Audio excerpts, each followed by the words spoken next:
Salut, ne revedem la Realitatea.NET Live. De data asta cu o ediție specială, știu că v-ați obișnuit să vă aduc politicieni, tot felul pe aici. De data asta avem gamer foarte tari.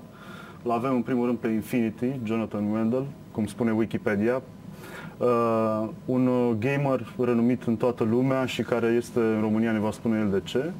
Și alături de noi un mare gamer român, Ionuț Chepenea, care ne va ajuta și cu traducerea și ne va ajuta în primul rând să ne pună în temă cum e peisajul gamerilor în România. Salut, bine ați venit! Hello! How you doing? Prima întrebare e foarte simplă și e pentru amândoi. Ce înseamnă gamer profesionist? Okay, the first question is very simple and is for both of us. What means a professional gamer?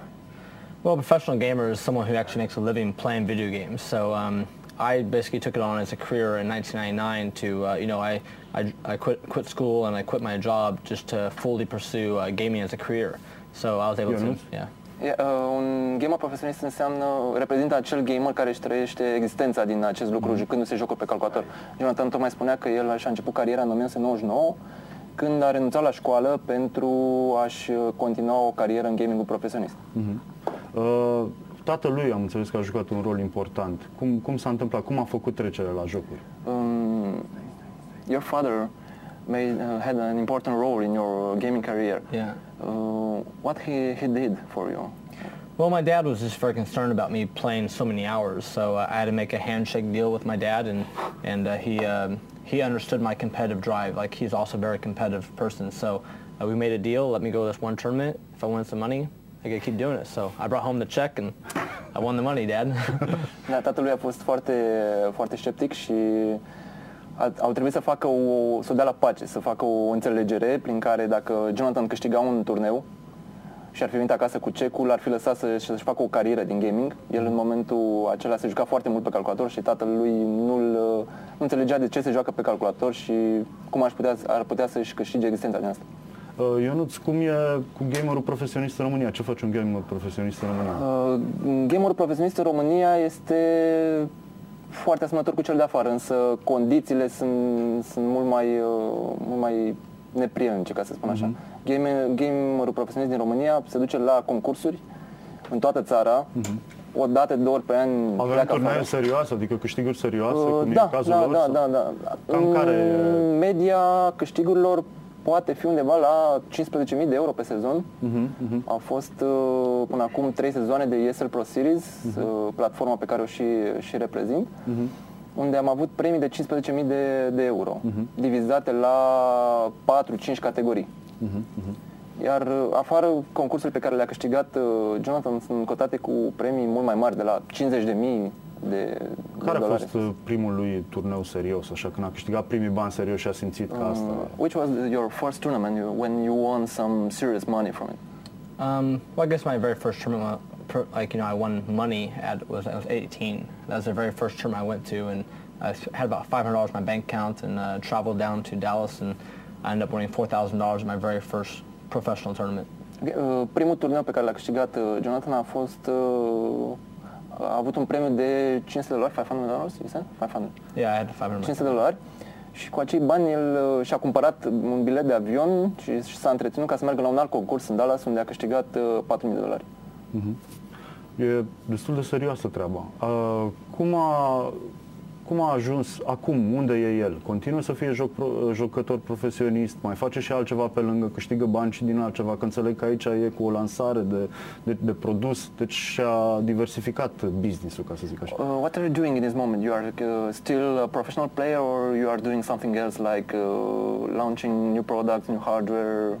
Well, I mean, as a professional gamer, I've won my championships and so forth, and I've moved more towards creating a business around the Fatal1ty brand. So I started my company in 2003, and then now I'm launching products like here in Romania. I'm launching a new Fatal1ty Gen 3 motherboard with ASRock.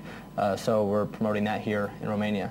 Ok, el și-a făcut deja o carieră ca și gamer profesionist, este recunoscut în întreaga lume, a câștigat 5 turnee majore la 5 jocuri diferite, ceea ce înseamnă un lucru foarte mare și important pentru comunitatea gamer. În 2003 și-a deschis propria lui companie și în momentul de față se află în România pentru o lansare a unei plăci de bază împreună cu cei de la ASRock. Lansarea unei noi serii de plăci de bază dedicate gamerilor. acestei categorii, Da. la ce se pricepea în școală? La ce materie? Matematică? Limba engleză? What was your favorite discipline in the high school or in the medium school? English, maths, physics? Mathematics, for sure. Obviously if I can say physical education, like playing sports, yeah. If that's like a class, but for me, I love playing sports my whole life, but mathematics was one of my favorite subjects. And I think being good at mathematics and sports helped me a lot in my professional career as a gamer. Ok, probabil că ați înțeles deja, la matematică a fost Trebuie mai bun. să traducem pentru acel procent care nu înțelege. Dacă ar fi avut de ales să spună că educația fizică era cea mai bună materie, materia lui preferată, asta ați spus, însă matematica l-a ajutat și mai târziu în cariera de gamer. Apropo de educație fizică, să știe că gamerul petrece foarte mult timp static în fața computerului, nu se mișcă. Da. El combina asta sau spune și tu că văd că ești destul de fit. Deci faceți sport. Nu, deja e o imagine proastă care s-a făcut asupra gamerului. Gamerul nu este acea persoană care stă în fața calculatorului non-stop, mănâncă pizza, bea X băutură răcoritoare și fumează sau alte vicii. Gamerul are un program de antrenament bine definit, un program de alimentație foarte bine pus la punct, pentru că are nevoie de fructe, de băuturi energetice, la fel ca un sportiv. Există și dopaj în gaming? Există dopaj, însă dopajul e virtual, se folosesc anumite coduri, anumite programele care te ajută să... Acum să-l întrebi și pe... Da, întreabă-l de viața lui. You have any private life or doing sports or something that could influence your professional career as a gamer? Well, I played sports my whole life. As a kid growing up, I was top 6 in my state for doubles tennis. Today I still play a lot of golf, and I play a lot of different sports. Tennis. I play a lot. I'm a very competitive person. So if you ask me to go play basketball or go play football or soccer today, if I have my shoes and stuff, I'm very optimistic to say yes. Let's go play for sure. De la o vârstă foarte fragedă și-a început și-a iubit sportul și a practicat foarte mult tenis la dublu, iar în momentul de față joacă golf, joacă fotbal, iar dacă cineva i-ar propune să meargă chiar și acum să joace o partidă de basket sau de fotbal, și-ar pune Adidas și n-ar refuza. Principala știre din ultima săptămână a fost un gamer care a murit jucând un joc. Nu mai știu care dintre ele. Nu știu, probabil că ați văzut. Cum ați primit voi știrea asta și ce aveți să le spuneți celor care critică stilul ăsta de viață? The main news of the week was about a gamer that died after he played 12 hours of game Left 4 Dead or something. Yeah. What's your opinion and how did you receive the news about it, and what do you have to tell to the press or the community about it? It's so weird for someone to pass away from playing video games for 12 hours. I think a lot of things in life, you have to have a balanced lifestyle. You can't just go full on as a gamer. You probably can't even go full time on as a worker. If you drive a truck for 14 hours, you might drive and kill yourself with a wreck. So I think in anything in life, if you do too much of one thing, obviously it's not good. So, but for me, I've done 44 hours straight one time playing. Yeah. But it took a lot of caffeine and a lot of tournaments all back to back at a LAN thing. But it was more for I had a lot of fun doing it, But I would not recommend it, you shouldn't recommend anyone doing anything for too long, So I think it's very important to have a balanced lifestyle. So me playing sports, being active outside at the same time as playing my games, kept me very healthy through my career. Jonathan a spus că este aproape imposibil să mori jucând 12 ore la calculator, însă trebuie să ai o viață foarte, foarte balansată, să te hrănești, cum am spus și mai devreme, să ai o alimentație bogată în vitamine, în fructe. Tocmai s-a dat pe el exemplu, s-a jucat 44 de ore în continuu, fără să aibă nici cea mai mică problemă. E ca și cum ai conduce un camion timp de 14 ore, după aceea ai putea să încep să riști de atunci încolo. Dar tot ceea ce faci, o faci pe propria ta răspundere. Însă, recordul tău, Ionuț, care? În jur de vreo 24 de ore. 24 de ore, da. Și te-ai ales cu ceva sau a fost pur fun? Nu, a fost pur fun. În acea perioadă lucram la un internet cafe, am avut un concurs cu întreaga comunitate de Counter-Strike din acea perioadă și a trebuit să stăm continuu la calculator. Nu neapărat la calculator, însă a trebuit să stăm treji ca să vedem rezultatul final, pentru că era într-un stil eliminatoriu, exact ca la fotbal. Dați-le un mesaj părinților să se liniștească sau cum îi puteți liniști pe părinții îngrijorați că odraslele lor joacă prea mult pe computer. Ok, el a avut un contract cu tatălui, foarte simplu, tatălui l-a înțeles, dar sunt și părinți care nu înțeleg asta. Ce mesaj le-ați transmite? E jocul, bun, voi ziceți că nu e nociv, dimpotrivă, poți să-ți faci un lifestyle din asta, dar ce mesaj ați avea să le transmiteți? Do you have any message for the parents that they don't understand, like your father did, the gamers that are playing every day? Well, the thing is, I mean, as I grew up as a kid, you know, my parents gave me a certain amount of time to play. But I mean, I got grounded a lot from the computer, so.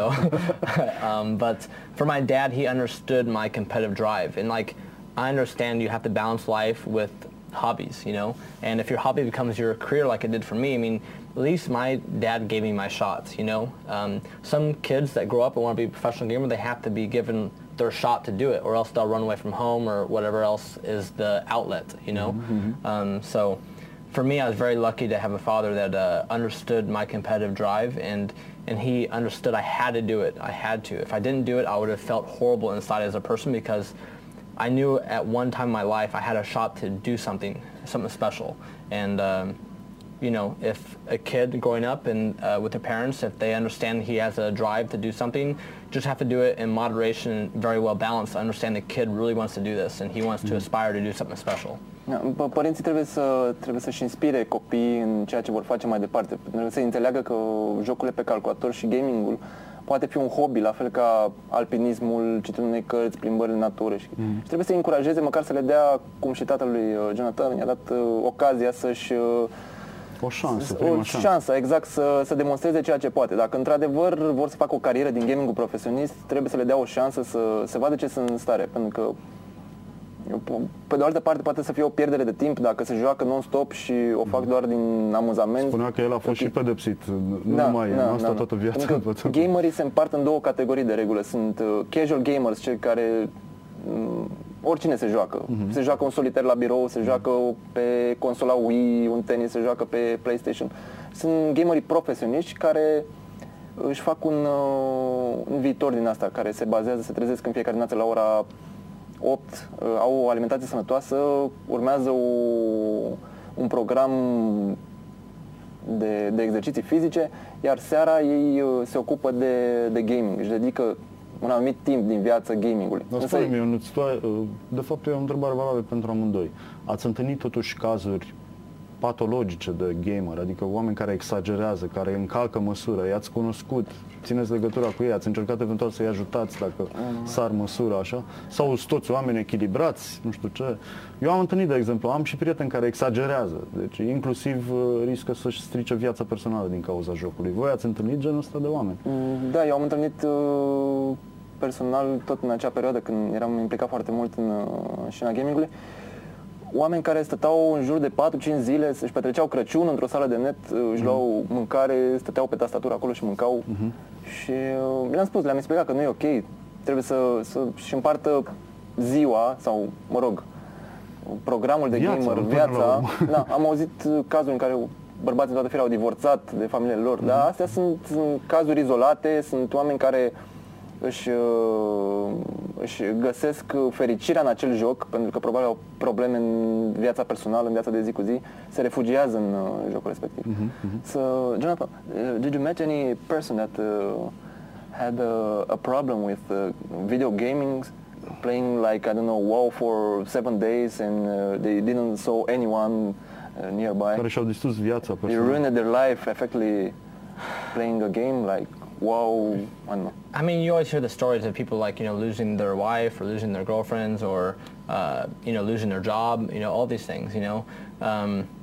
I think this happens with a lot of things though, you know, like if someone works too hard and puts their job in front of their family, they lose their wife, you know. So I think, like I said, if you don't balance your life correctly, you're going to sacrifice things, you know. For me, like growing up as a kid, I sacrificed like my college life, you know, and spending time with my friends and so forth to become a professional gamer. So I gave everything I had to it for 8 solid years, and even till today, it's like it's the main focus of mine. So I gave up a lot of my traditional, like what I would be doing at like, young 20s and so forth, like going to college, going to parties, and all this stuff, to be a professional gamer. And my dad always told me if I was not, like he always said there was someone else out there training harder than I was. And I was like, okay, I will show you, Dad. I will show you. So that's why I had the urgence to practice so much. And even for my mom, she didn't believe I could be a professional in anything, So I had a lot of drive in my body that wanted me to prove so many people wrong. And that's how I kind of, my whole life, playing Quake and then going to Unreal Tournament. People in Unreal Tournament said, you can't be a champion at our game. You're a Quake player. So I win that championship. Then I go to Painkiller. I can't beat this player. Okay, I will. When people tell me I can't do something, that drives me to the end. To basically, I have to, it just gives me more fuel. Like, I have to win. Da, Jonathan a spus că există acele cazuri de care v-am vorbit și eu, în care oamenii anumite persoane și-au pierdut prietena, soția, în tot felul de circunstanțe de genul ăsta. Însă sunt cazuri izolate, orice gamer trebuie să-și facă un plan, o viață cât mai echilibrată. Jonathan povestea despre cariera lui ca și gamer, a fost campion la Quake Live. Și el a încercat să demonstreze că poate să fie și la alte jocuri. S-a dus la turneele de Unreal Tournament. Acolo comunitatea de Unreal le-au spus: nu, tu ești jucător de Quake, nu ai ce să cauți aici, n-ai cum să câștigi. Le-a demonstrat că a câștigat. După aceea s-a dus la turneul de Painkiller. A ajuns acolo la fel, comunitatea: tu ești jucător de Unreal de Quake, n-ai ce să cauți. A câștigat și acolo. Și tot așa, plus a încercat să le demonstreze părinților, mai ales mamei sale, care îi spunea că el nu are cum să fie profesionist în cariera de gamer și a fost pentru el o modalitate de a-și demonstra propriile calități în fața părinților și în fața întregii lumi care în momentul de față l-a nominalizat ca cel mai bun gamer ever, care a trăit și încă trăiește. Pe Terra. Sunteți amândoi dintr-o generație a online-ului, gaming-ului, rețelelor sociale. Cum v-ați defini prin opoziție la generațiile anterioare? Ce aveți în plus, ce aveți în minus? E o întrebare valabilă pentru amândoi. We are both a part of the new generation, of the online generation, of the networks, of the network, of the online. What do we have in common? Not in common. What do we have instead of the old generation? What are our like, where has it gone from since 1999 till now? Yeah.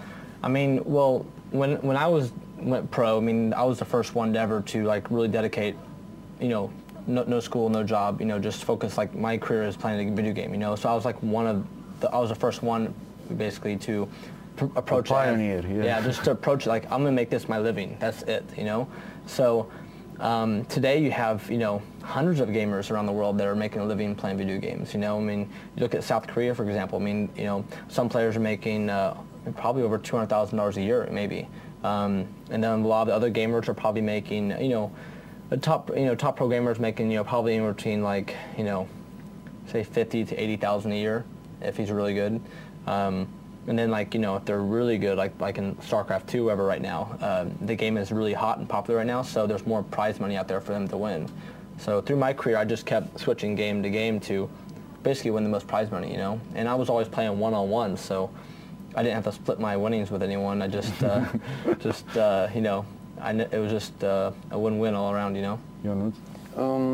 Jonathan tocmai spunea că începând cu 1999, de când și-a început el cariera de gamer profesionist, a avut în minte doar să câștige bani din asta, să-și facă un mod de viață, un mod de a se întreține.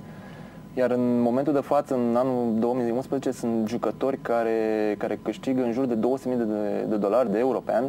Foarte mulți sunt împărțiți în Asia, unde jucătorii de StarCraft câștigă în jur de $200,000 de euro pe an, ajungând să câștige la un singur turneu între 15.000 și 80.000 de euro. Sunt asiatici mai buni decât vestici în momentul ăsta? Eu consider că în momentul ăsta, nu. Are the Asian guys more better than the Eastern guys? I would say, like, I mean, in a game like StarCraft 2, I mean, definitely the Koreans are like top tier. I mean, they're definitely, that's their game. I mean, in first-person shooters, like the games I played, I mean, USA really, I mean, we want to, we won a lot, you know. But also the Scandinavian countries also won a lot too. You have some great gamers from Germany and Poland and Russia, you know, and that still exists today in the FPS world. I mean, the FPS world is really owned by the Europeans and Americans. Not so much the Asian culture. They really like the RTS games more. Asiaticii au cultura jocurilor de strategie. Dacă este să vorbim de StarCraft 2, jocul lansat anul trecut de cei de la Blizzard, fără îndoială ei sunt cei mai buni, însă dacă vorbim de FPS-uri, first person shooter, jocurile pe care le practică Jonathan, părerile sunt împărțite. Cei mai buni fac parte sunt din America. Este Jonathan și Rafa is from America too. Yeah. Este Jonathan, mai este un jucător de Quake Live sub nickname-ul de Rafa, care la fel este foarte, foarte bun. Nordicii, suedezii, norvegieni și danezii, în mod special, sunt foarte buni la Counter-Strike. Iar în estul Europei avem ucrainieni, avem rușii, în Europa de Est avem nemții, care sunt foarte buni la Counter-Strike. În țări precum Franța și Polonia, e-sportul, cum este denumit gaming-ul profesionist, este foarte, foarte dezvoltat. Dacă vorbim și de România, avem și noi campionii noștri. Am avut în 2008, dacă nu mă înșel, l-am avut campion pe Marius Bebe Crăciun. Nu știu dacă a mai fost o emisiune despre. A fost campion mondial la FIFA. Deci, la campionatul mondial al jocurilor pe calculator, el a câștigat primul cel mare, a fost pe scenă cu steagul României, s-a cântat imnul, un întreg show. Cum arată un campionat din ăsta tare? De exemplu, la FIFA am văzut că e mare tevatură, sunt echipe, antrenori. Cum arată campionatele de gaming profesionist sunt exact structurate ca la fotbal. O să-ți vorbesc puțin despre un campionat organizat de noi în România, ESL Pro Series se numește, este echivalentul diviziei A la fotbal, unde avem cele mai bune echipe, top 16, să spunem, din țară, se înscriu, ele joacă într-un sistem asemănător celui de la hockey, sezon regulat, sezon neregulat. Și play-off. Și play-off, exact. În play-off luăm cei mai buni jucători, cei mai bune echipe, îi ducem într-o locație publică unde toată lumea poate să vină să-i admire, să-i aclame, să le strige numele, să facă orice, să-i vadă pe gamer jucându-se în fața ochilor ca să nu-și mai facă păreri greșite despre ei, să vadă cum arată un gamer profesionist, pentru că dacă vă uitați și la Jonathan, arată ca un om normal, deci nu este un tip... Tipul gras care mănâncă popcorn. Telling that the nature figure of a gamer is not a big fat guy that is eating pizza every day. Well, if you look at any top pro gamer in the world, I mean, most of them came from a competitive background. So, and especially when I was playing, it seemed like a lot of the guys were previous athletes. So it was very interesting to see like the top tier guys, like they all came from like playing like hockey or football or different sports, you know, like they all did something competitive before gaming. Gaming was just something where they could showcase how competitive they were and their drive to be a champion. Da, dacă ne uităm la toți mari gameri ai lumii, toți au avut un trecut sportiv, au fost campioni la hockey, au fost campioni la fotbal, la rugby, la gimnastică, la orice. Chiar și la noi, și tipul despre care vorbeam mai devreme, Marius, a fost jucător de fotbal profesionist. Da. Problema sau ghinionul lui a fost că a avut o problemă, s-a accidentat, în timp ce era cu piciorul în gips, a început să joace FIFA și de acolo și-a dezvoltat o întreagă carieră. Sunt așa și bad guys din lumea gamingului, adică oamenii ăștia care au o reputație fără scrupule, sunt foarte duri când joacă, nu știu, sunt bad guys, good guys, sunt stiluri diferite de joc. Sunt stiluri diferite de joc, de la joc la joc, ca să spun așa. Dacă te joci un first person shooter, de exemplu Counter-Strike, este chiar împărțit în două tabere, se joacă polițiști contra teroriști sau counter-teroriști contra teroriști. Unii plantează bombe, alții trebuie să o dezamorseze. O întreagă poveste. Dacă te joci un joc de strategie, îți alegi o rasă, de exemplu la StarCraft 2 sunt 3 rase, Zerg, Protoss și Terani. Toată lumea, noi fiind terani, ne alegem terani. Bad guys sunt peste tot. Noi numim troli sau chestii de genul ăsta, sunt nickname-uri speciale. The bad guy is your opponent. Yeah. E singura definiție. Play for the good guys, you know. Play for the good guys. De fiecare dată când te joci, omul rău este adversarul tău. Tu ești cel bun care trebuie să câștigi. În afară de gaming, ce vă interesează în viața asta? Nu știu, urmăriți, de exemplu, politică, știri economice, vă interesează crize, nu știu ce, sau sunteți focusați 100% pe ce faceți? Besides gaming, what are your mainly activities? Do you like politics? Do you like I don't know, music? Well, I love music. Like I've been listening to LMFAO Party Rock Anthem. I like that song a lot. They do a party. I live in Las Vegas, so they do a party there every Monday, like once a month. So last Monday I was just at their party, and it was amazing. But for me, like my hobbies, are sports, but mainly I watch ESPN like crazy. I follow sports pretty well, so I enjoy playing a lot. Anything competitive though. Like you saw me playing backgammon here at the table. I play all kinds of figures of games, but I think the most thing I'm addicted to is competition. Da, Jonathan spunea că este foarte interesat de viața competitivă, el adoră foarte mult muzica, are o melodie favorită pe care a ascultat-o și în timpul evenimentului de mai devreme. Locuiește în Las Vegas, ceea ce înseamnă că în fiecare seară sunt petreceri la care se duce cu mare plăcere. Îi plac foarte mult sporturile, adoră să se joace orice joc în care este implicat un adversar, unde poate să-și depășească un adversar. Mai devreme ne-ați văzut că jucă în table, cum se spune. Chiar pe... Da, și îi place foarte mult să demonstreze celor din jur că este mai bun ca ei, că poate să facă ceea ce faci tu, însă poate să facă mult mai bine decât o faci. De exemplu, l-a interesat săptămâna asta, după cum știți, s-a întâmplat ceva în sfârșit. Obama a căzut la un acord cu republicanii pentru datoria națională. L-a interesat vreo clipă toată tensiunea politică care a existat în țara lui? What do you think about Obama getting an accord with the Republicans? Do you had this week any feelings about it?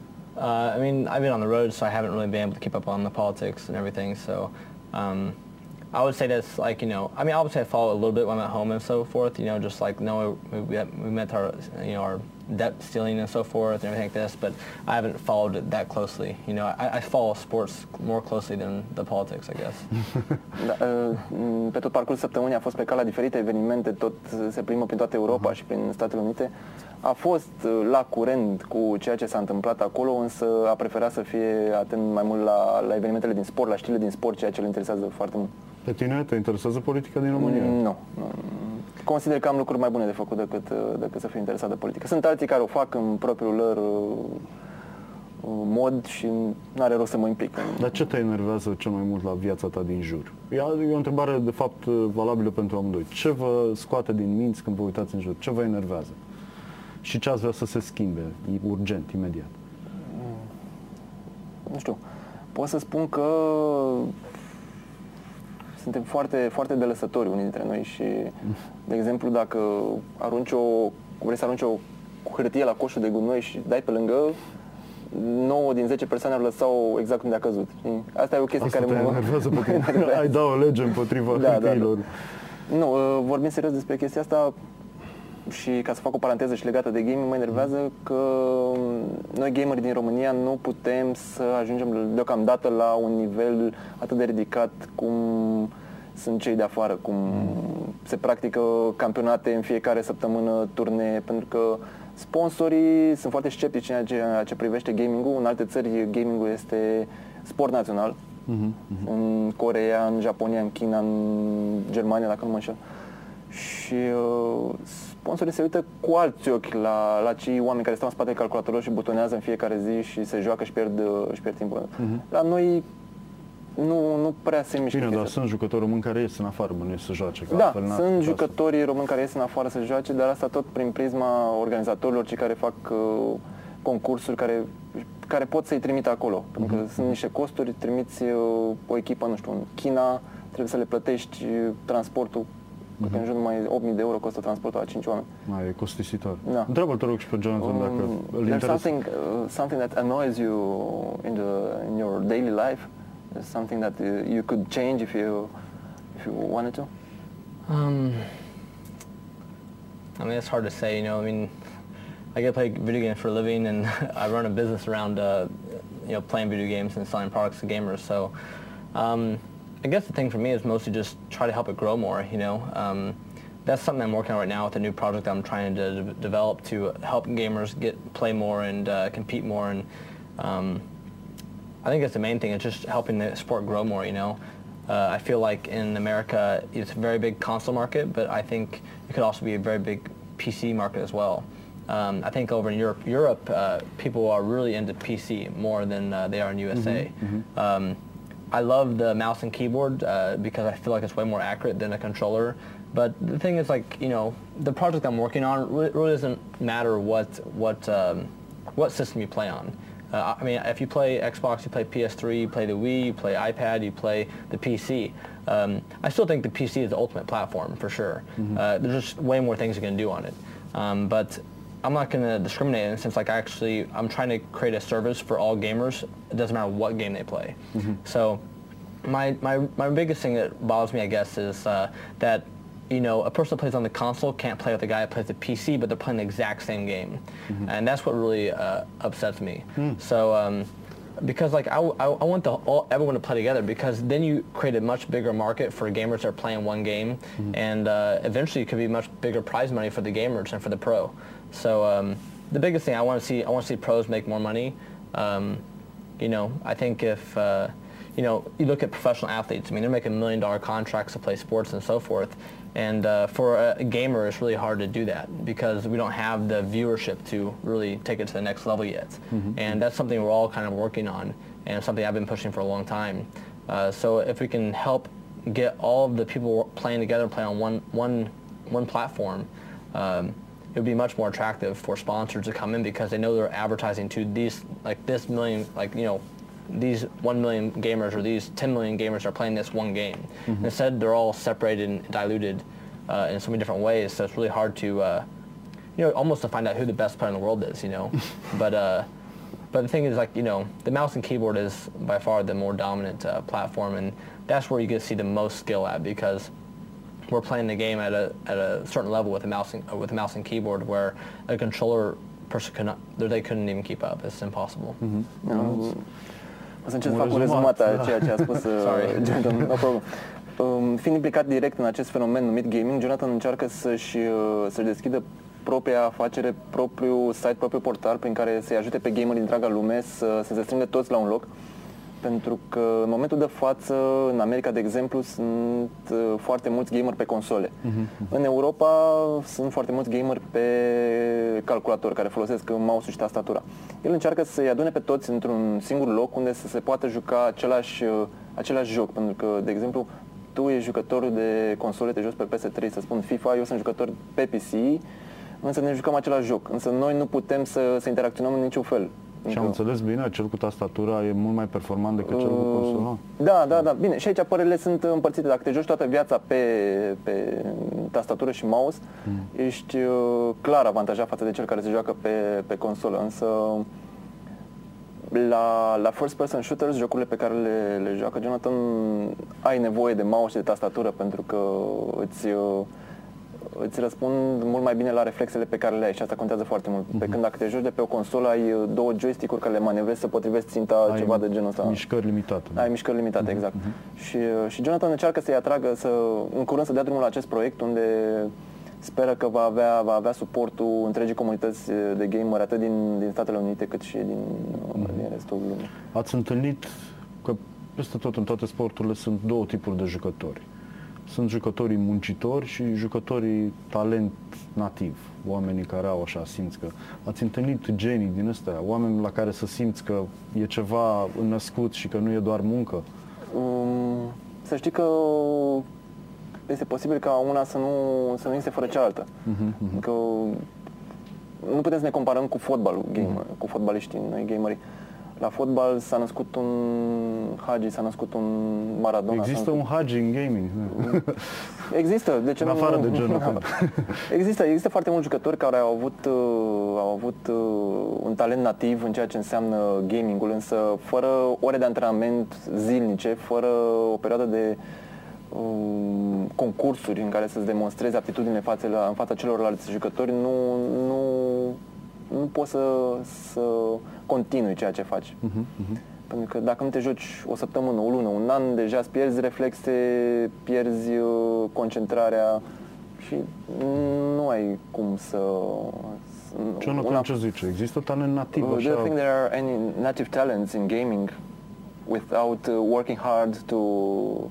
Like natural abilities? Natural, yeah. Yeah, I mean, like you're born with like good hand-eye coordination reflexes. Like, I mean, in the games we play, you know, it's based on like hand-eye coordination, reflexes, and then timing, strategy, and then also sound. So sound's like very important. Like, I think the first most important thing is the visual, to see the screen, right? And then the sound. So I worked really hard with creative, you know, creating our Sound Blaster X5 sound cards, and we're working on a new sound card right now. And we also make the headphones and everything. But it's to basically get you into that world, in a sense like, when you're at your home, right, and you hear someone open the front door, you know it's 10 feet behind you to the left, right? Or if you're upstairs in the bedroom and you hear someone running around downstairs, you know where they're running at downstairs. So the goal is to create that experience to the gamer, you know, and to get them into that world. So these are some of the skills you want to feel like you're in the game. So you know, the hand. You have to translate. Yeah. Există anumite lucruri pe care trebuie să le simți în momentul în care te joci. Trebuie să ai reflexele necesare, trebuie să ai auzul necesar, trebuie să ai câmpul vizual foarte dezvoltat, trebuie să ai văzul foarte dezvoltat.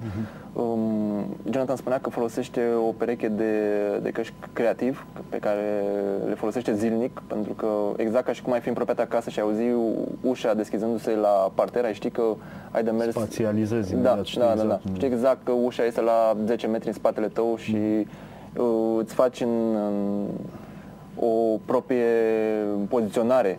Așa este și în joc. Dacă ai sistemul audio foarte bun, mouse-ul foarte bun, tastatura contează mai puțin, însă audio și perifericele, mă refer aici la mouse, te ajută în ceea ce faci. E foarte important. Pentru că te joci, de exemplu, Counter-Strike și auzi pași, se numesc, ceilalți jucători pășind pe hartă și îți dai seama că respectiv se află după o ușă, se află după un perete și atunci ai un avantaj în fața lui. Mai ales dacă ai și un mouse foarte bun, ai reflexe și asta îți coordonează foarte bine mișcările. A luat vreodată bătaie rău? S-a dus nepregătit și l-a bătut un gamer mai bun? Was there any occasion when you got kicked out from any competition, when a better gamer beat you? Well, you know, when I was playing the game like Painkiller, I came in the game kind of late, so some of the players were actually better than I was. So, you know, going into the tournament, I know I'm not the best player, but the most important thing is when you do lose, you make sure you learn something from it. So whenever I've lost, I've always wondered, why did I lose?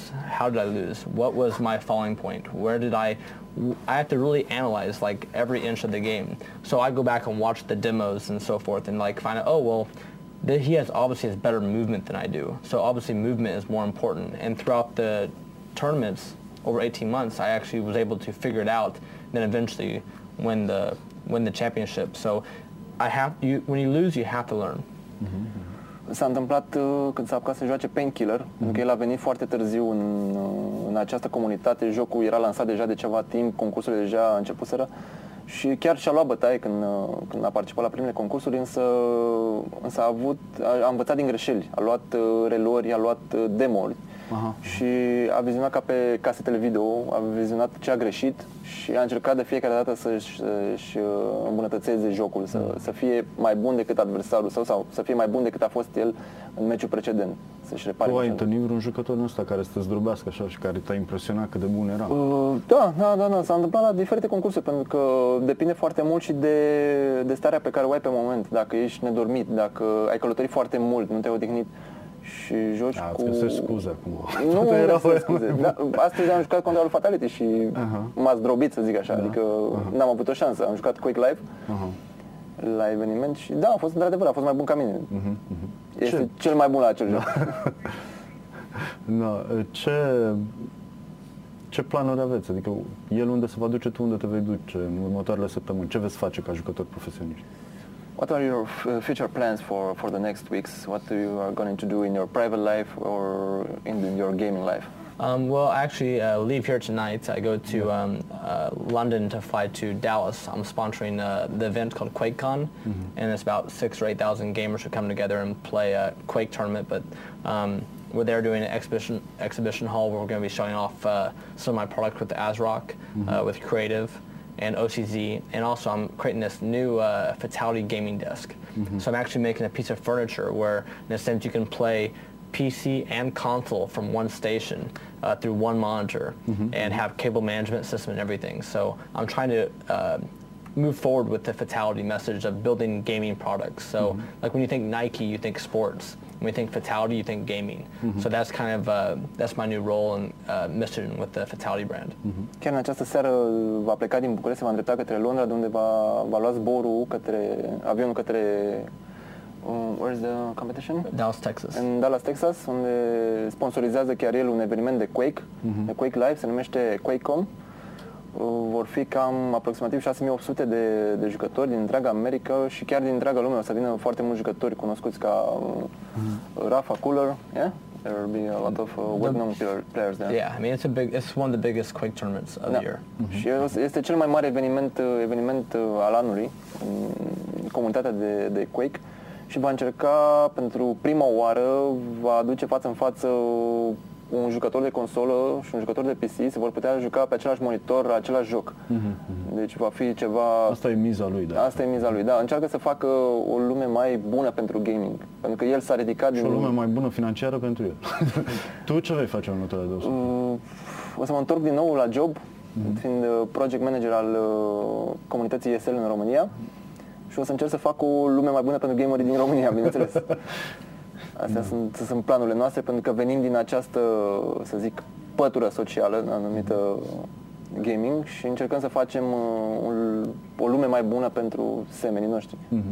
Avem întrebarea de final, aș vrea să funcționeze și ca o recomandare pentru, nu știu, copiii. Apropo, sunt diferențe așa între generații? Adică simțiți că aia de 15 ani vă iau la viteză?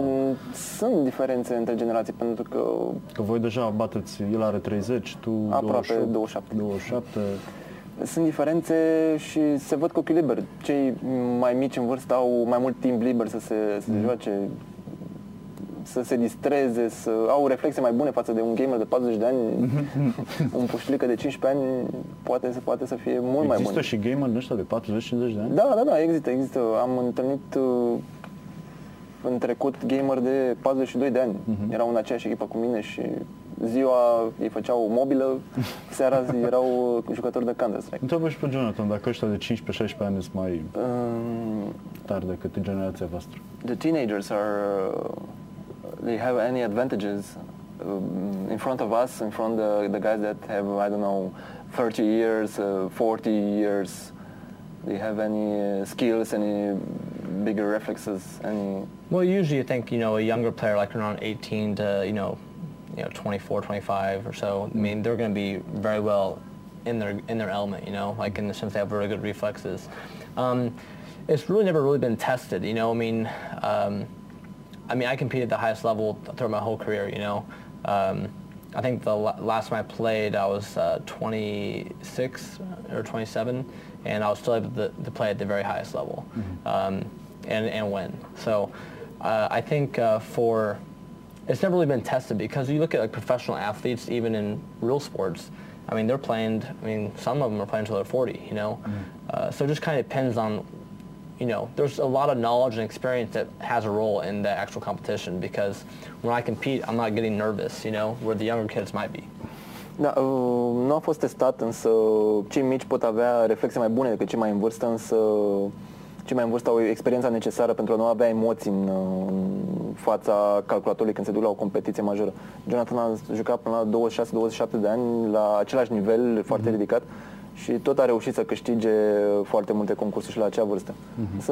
Se poate spune că cei mici au reflexele mai bune, însă cei mai în vârstă au o experiență mai vastă, ceea ce privește gaming.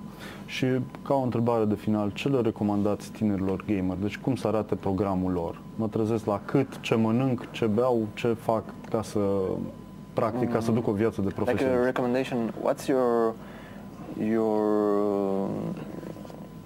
recommendation for the players, for their daily schedule, to what they should drink, should they eat, how to live to be a professional player? Well, if you're I like, I don't know, 12 years now. I would just suggest what I did to win my championships. You know, I wake up at 11:55 every day, play 4 hours. I go run 2 miles, and then I come back, have lunch. I relax, hang out with my friends a little bit. I play 2 more hours. I then relax again and just kind of do whatever I want to in my relaxing time. Like whatever makes me happy, I do it. Okay, and then play 2 more hours before 4 a.m. And then at 4 a.m. I have to go to bed. I go to bed, I wake up at 11:55 again the next day, and I repeat. So I did this for about 4 or 5 weeks before the Panko World Tour Finals, where I flew in like 5 guys from all around the world to train with me.